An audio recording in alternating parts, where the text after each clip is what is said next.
भगवान विष्णु तथा गरुड़ के संवाद में गरुड़ पुराण पापी मनुष्यों की इस लोक तथा परलोक में होने वाली दुर्गति का वर्णन, दश गात्र के पिंडदान से यातना देह का निर्माण, धर्म ही जिसका सुदृढ़ मूल है, वेद जिसका स्कंध तना है, पुराण रूपी शाखाओं से जो समृद्ध है, यज्ञ जिसका पुष्प है और मोक्ष जिसका फल है, से भगवान मधुसूदन रूपी पादप। जैसे वृक्ष सबको आश्रय देता है, वैसे ही भगवान भी अपने चरणारविंद में आश्रय देकर सबकी रक्षा करते हैं। इसीलिए भगवान मधुसूदन को यहाँ पादप वृक्ष की उपमा दी गई है। कल्पवृक्ष की जय हो।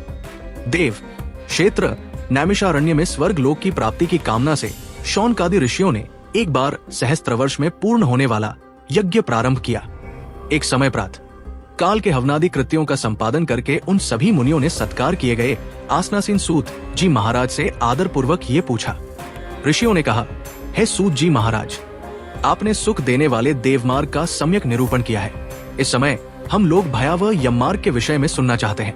आप सांसारिक दुखों को और उस क्लेश के विनाशक साधन को तथा इस लोक और परलोक के क्लेशों को यथावत वर्णन कर में समर्थ है, अत उसका वर्णन कीजिए। सूत जी बोले, हे मुनियों, आप लोग सुने, मैं अत्यंत दुर्गम यममार्ग के विषय में कहता हूँ, जो पुण्यात्मा जनों के लिए सुखद और पापियों के लिए दुखद है। गरुड़ जी के पूछने पर भगवान विष्णु ने उनसे जैसा कुछ कहा था, मैं उसी प्रकार आप लोगों के संदेह की निवृत्ति के लिए कहूंगा। किसी समय वैकुंठ में सुखपूर्वक विराजमान परम गुरु श्रीहरि से विंता पुत्र गरुड़ जी ने विनय से झुककर पूछा।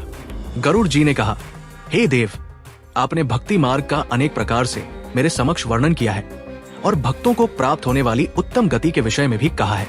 अब हम भयंकर यम मार्ग के विषय में सुनना चाहते हैं। हमने सुना है कि आपकी भक्ति से विमुख प्राणी वही नरक में जाते हैं। भगवान का नाम सुगमता पूर्वक लिया जा सकता है। जीवा प्राणी के अपने वश में है तो भी लोग नरक में जाते हैं, से अधम मनुष्यों को बार बार धिक्कार है। इसलिए हे भगवान, पापियों को जो गति प्राप्त होती है तथा यह मार्ग में जैसे वे अनेक प्रकार के दुख प्राप्त करते हैं, उसे आप मुझसे कहें। श्री भगवान बोले, हे पक्षींद्र, सुनो, मैं उस यममार्ग के विषय में कहता हूँ जिस मार्ग से पापीजन नरक की यात्रा करते हैं और जो सुनने वालों के लिए भी भयावह है।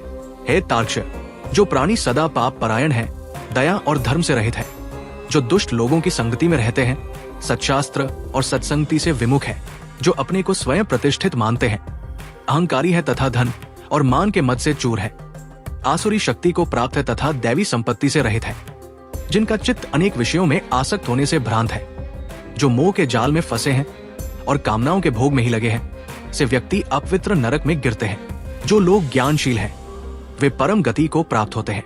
पापी मनुष्य दुखपूर्वक यम यातना प्राप्त करते हैं। पापियों को इस लोक में जैसे दुख की प्राप्ति होती है और मृत्यु के पश्चात वे जैसी यम यातना को प्राप्त होते हैं, उसे सुनो।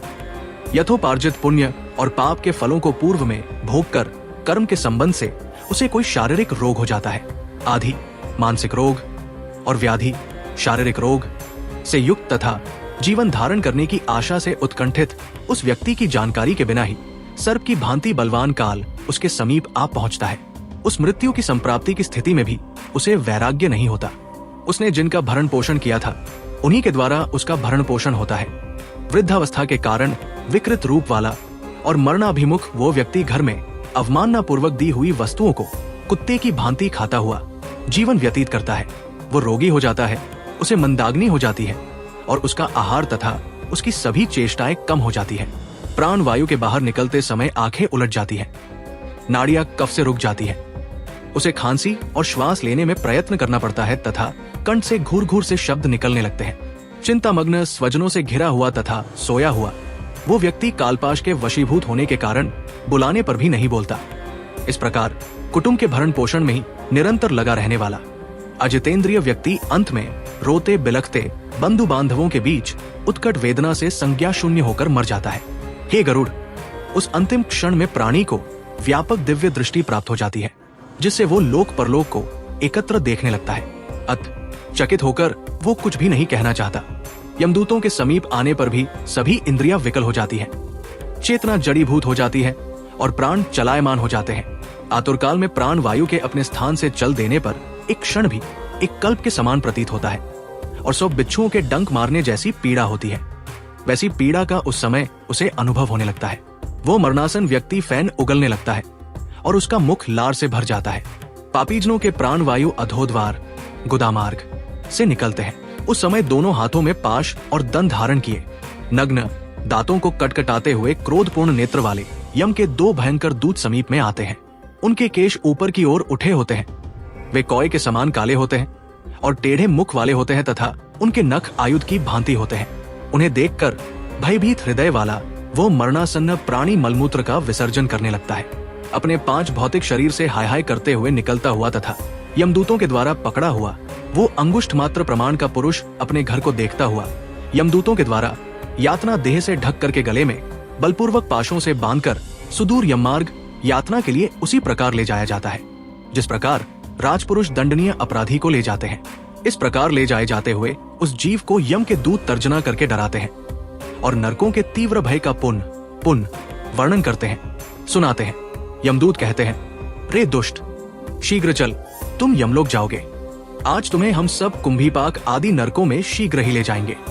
इस प्रकार यमदूतों की वाणी तथा बंधु बांधवों का रुदन सुनता हुआ वो जीव जोर से हाहाकार करके विलाप करता है और यमदूतों के द्वारा प्रताड़ित किया जाता है।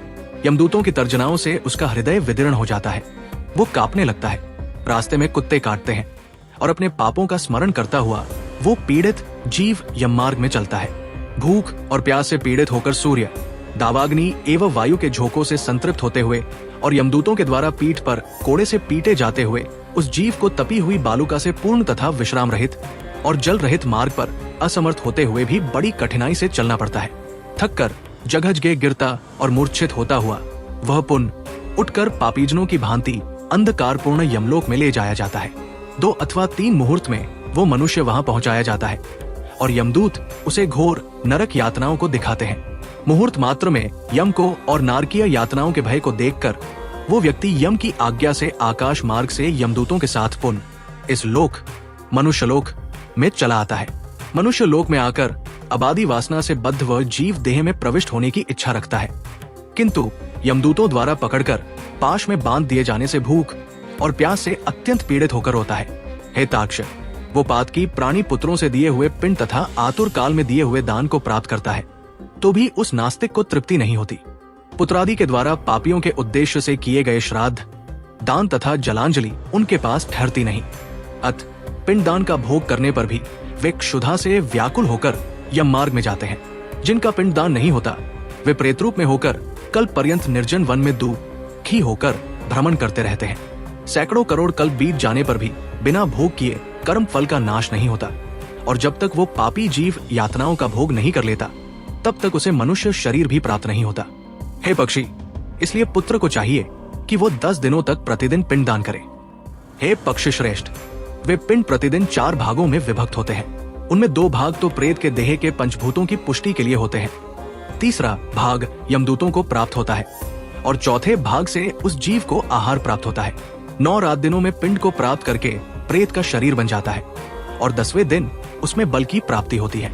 हे खग, मृत व्यक्ति के देह के जल जाने पर पिंड के द्वारा पुनः 1 हाथ लंबा शरीर प्राप्त होता है जिसके द्वारा वह प्राणी यमलोक के रास्ते में शुभ और अशुभ कर्मों के फल को भोगता है।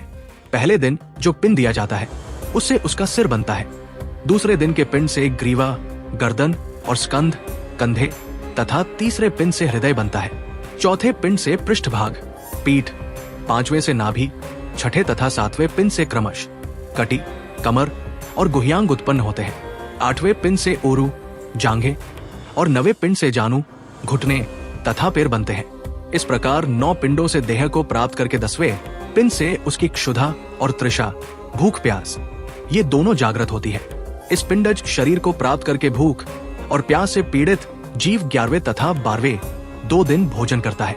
13वें दिन यमदूतों के द्वारा बंदर की तरह बंधा हुआ वह प्राणी अकेला उस यम मार्ग में जाता है। हे खग, मार्ग में मिलने वाली वैतरणी को छोड़कर यमलोक के मार्ग की दूरी का प्रमाण 86,000 योजन है। वो प्रेत प्रतिदिन रात दिन में 247 योजन चलता है। मार्ग में आए हुए इन 16 पुरों नगर को पार करके पातकी व्यक्ति धर्मराज के भवन में जाता है। 1 सौम्यपुर, 2 सौर्यपुर, 3 नगेंद्र भवन, 4 गंधर्वपुर, 5 शैलागम, 6 क्रौंचपुर, 7 क्रूरपुर, 8 विचित्रवन 9, बहवापतपुर 10, दू खतपुर 11, नानाक्रंदपुर 12, सुतप्तवन 13, रौद्रपुर 14, पयोवर्षणपुर 15, शीताढ़यपुर तथा 16। बहुभीतिपुर को पार करके इनके आगे यमपुरी में धर्मराज का भवन स्थित है। यमराज के दूतों के पाशों से बंधा हुआ पापी जीव रास्ते भर हाहाकार करता, रोता हुआ अपने घर को छोड़ करके यमपुरी को जाता है। इस प्रकार गरुड़ पुराण के अंतर्गत सारोद्धार में पापियों के इस लोक तथा परलोक के दुख का निरूपण नामक पहला अध्याय पूर्ण हुआ।